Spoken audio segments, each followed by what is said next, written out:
여러분, 예수님께서 하늘로 올리우시며 하신 일이 무엇입니까?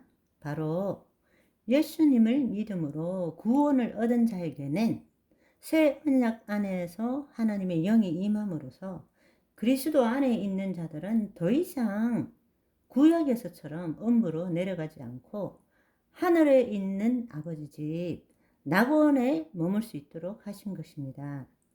내 아버지 집에 거할 곳이 많도다. 그렇지 않으면 너희에게 일렀으되 내가 너희를 위하여 거처를 예비하러 가노니. 우리로 하여금 아버지 집 천국 낙원에 갈 수 있는 장소를 마련하러 가신다는 것입니다. 가서 너희를 위하여 거처를 예비하면 내가 다시 와서 너희에게 내게로 영접하여 나 있는 곳에 너희도 있게 하리라. 예수님은 그 아버지 집에 우리가 올라가도록 하게 하기 위해서 보혜사 성령님을 보내주시고 지금 우리 안에 와 계시잖아요. 우리 안에 계시면서 우리의 혼이 구원을 이루어 가도록 하는 것입니다. 우리의 혼이 구원을 이루어 가도록 도우시며 믿음의 선한 싸움을 끝까지 한 자가 몸의 죽음이 임할 때에 그 영혼은 어디로 간다고요? 낙원으로 가게 되는 것이죠. 아버지 집으로 가게 된다는 것입니다. 바로 그 일을 예수님께서 행하신 것입니다. 아멘. 그래서 예수님께서 이르시되 나는 부활이요 생명이니 나를 믿는 자는 죽어도 살겠고 무릇 살아서 나를 믿는 자는 영원히 죽지 아니하리라. 이것을 너가 믿느냐? 라고 말씀하신 것입니다. 그 뜻이 이제는 여러분 명확하게 무엇을 의미하는지를 이해하셨으면 좋겠습니다. 예수님이 이 땅에 오시기 전에는 모든 자가 의인이나 악인이나 다 음부로 가서 함께 있을 수밖에 없었다라는 것입니다. 물론 사이에 깊은 구렁텅이가 있지만 그렇지만 예수님이 한 인자로서 이 땅에 오셔서 그분은 부활의 첫 열매가 되신 것이죠. 그래서 음부에 갇혀 있던 자들을 사로잡아서 이제는 막바로 하늘 낙원으로 갈 수 있게 만드셨다는 것입니다.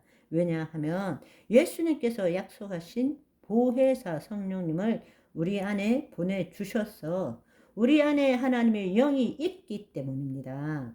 아멘. 그 영이 있기 때문에 우리의 혼이 타락한 혼이 몸에 묶여 있던 혼이 이제는 성령의 인도함을 받아서 그 혼이 하나님의 영 안에 있어서 내 몸의 종로로 타는 것이 아니라 내 마음을 내 신체를 새롭게 함으로 변화를 받는 그 삶을 살아가는 자는 더 이상 음부로 가는 것이 아니라 하늘 낙원으로 가게 만드셨다라는 것입니다. 아멘. 그래서 사도 바울은 고린도전서 15장 19절에서 24절에 이렇게 말하고 있습니다.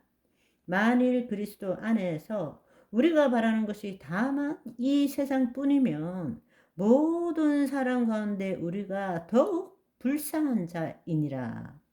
그러나 이제 그리스도께서 죽은 자 가운데서 다시 살아나사 잠자는 자들의 첫 열매가 되셨도다. 사망이 한 사람으로부터 말미암았으나 죽은 자의 부활도 한 사람으로 말미암는지라. 아담 안에서 모든 사람이 죽은 것 같이 그리스도 안에서 모든 사람이 삶을 얻으리라. 그러나 각각 자기 차례대로 되리니 먼저는 첫 열매인 그리스도요.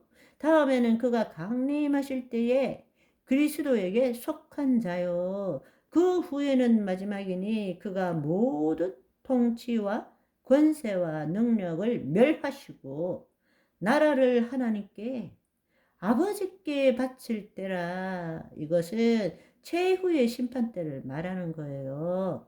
그러나 우리가 그 예수님이 재림하실 때에 강림하실 때에 우리가 들림을 받겠지만 살아있는 상태로 몸의 부활을 입고 천국 혼인잔치가 시작되겠지만 예수님의 재림 전에 우리가 죽을 때는 우리 몸이 죽을 때 우리의 영혼은 천국 낙원으로 가서 아버지 집에서 예수님이 재림하실 때까지 그곳에 거하게 된다는 것입니다.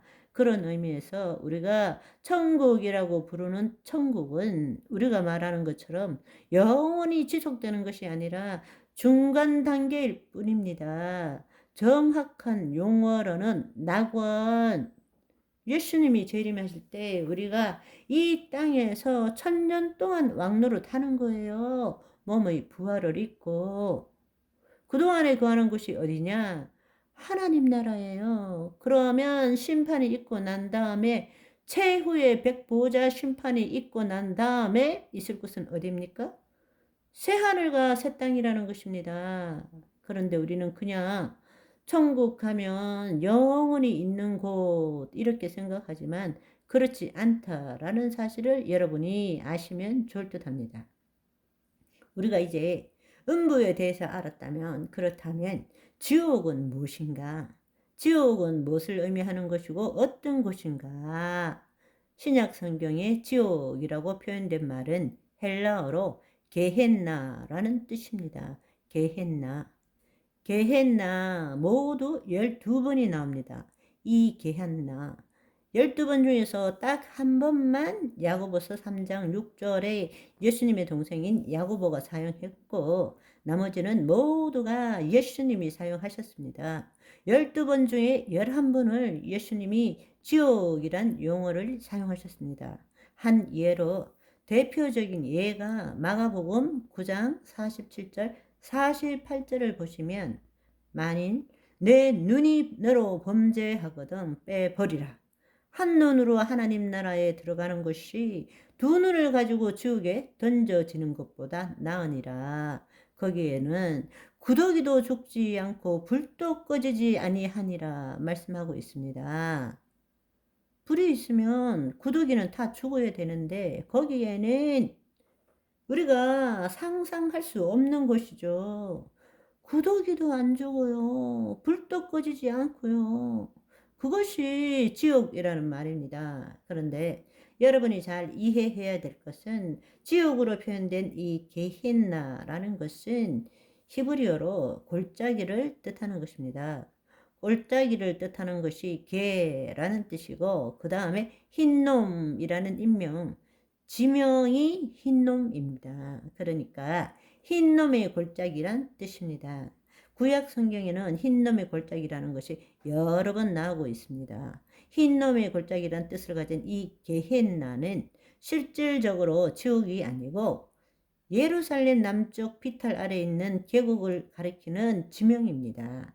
그런데 그 지명 그곳에서는 이스라엘 사람들에게 흰놈의 골짜기는 어떤 면에 있어서 저주와 살육을 의미하는 장소죠. 그것을 쉽게 말하자면 쓰레기장과 같은 거예요. 거기다가 자기의 자식들도 태우기도 하고 쓰레기들을 버리기도 하고 그래서 그것을 흰놈의 골짜기라고 이야기하는 것이죠. 그러니까 이 예루살렘 성 밖에 남쪽에 있는 골짜기는 유대인들에게 있어서는 장차 메시아가 오실 것인데 이 메시아를 거절하는 악인들이 최후의 형벌을 받게 될 장소로 그렇게 상징하는 것입니다.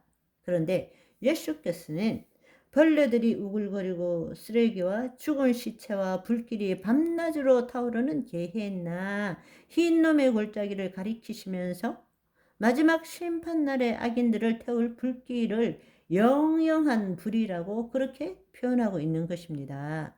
저와 여러분은 지금 하나님의 통치를 받고 현재적 하나님 나라에 살고 있으니 지옥에 대한 기본적인 것만 아시고 지옥에 대해 묵상할 필요는 없습니다. 지옥 가지 않으려고 죄를 안 짓겠다 몸부림치는 사람이 아니라고요. 내 안에 계신 하나님이 마음껏 나타나시는 하나님의 소유된 백성, 하나님의 자녀입니다. 할렐루야.